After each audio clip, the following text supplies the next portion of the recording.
we're hiring, and help wanted signs are posted everywhere. The U.S. Chamber of Commerce says every state faces a worker shortage crisis. In Florida, for some employers, it's really bad. No one can find employees like me, especially in the CPA world. We're always recruiting. We're constantly on the street, constantly going to different universities to speak to the students. Tomorrow will be pretty quiet if you came around. Alex Suedo is a partner at Past, an accounting firm with around 70 employees based in Miami.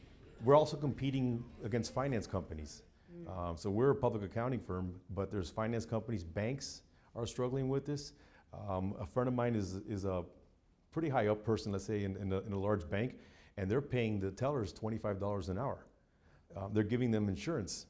These are things that you never heard of many years ago. So it's just that competition for talent. What are the reasons behind the U.S. labor shortage?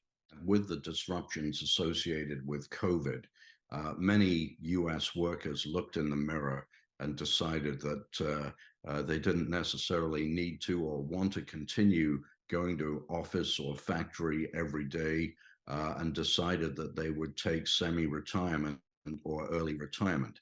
And as a result, a significant percentage of workers exited from the labor market. A second factor is structural issues. In other words, there are certain industries and certain types of jobs which are in heavy demand and for which there is a shortage of supply. The industries most affected by the labor shortage are construction, restaurants, roofing, hotels, and agriculture. Jobs traditionally held by immigrants. Net international migration is at its lowest level, according to the U.S. Chamber of Commerce.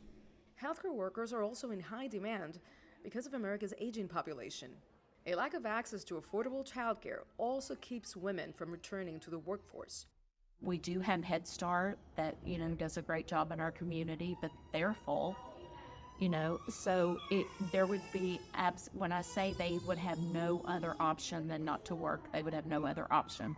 Even some of the current operating childcare centers might be forced to close altogether now that the federal childcare subsidies have expired. They were part of the pandemic package relief program. Employers like Mr. Suedo are rolling out hybrid schedules, incentives, salary increases, and even happy hours to retain employees. Nitza, Soledad, Perez, CGTN, Miami.